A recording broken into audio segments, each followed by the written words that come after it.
soul singer, known to her friends and fans simply as Duffy, was the first Welsh female in 25 years to reach the top of the British singles charts.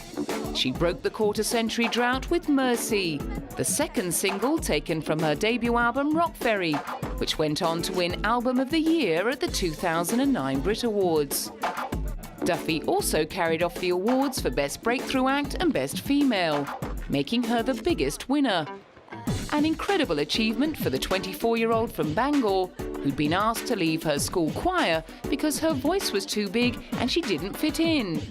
Her early musical influences came from watching her father's videos of the 1960s rock show Ready, Steady, Go, which goes a long way towards explaining her retro sound and big hairdo.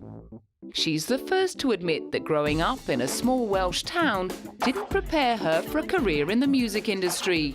Coming from Wales, you don't really know that the Grammys exist. You know, you don't know that anything really exists when you come from a rural part of the world.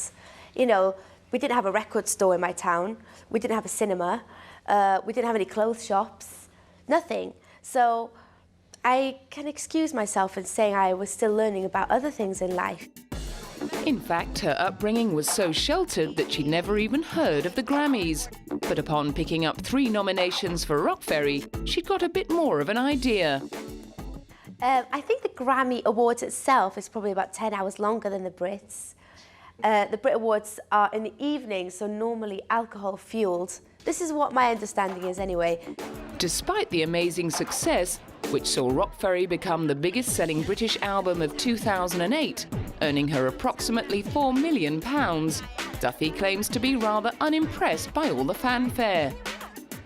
In fact, she's been quoted as saying that the pressure of fame brought her to the borderline of a nervous breakdown and made her consider becoming a recluse.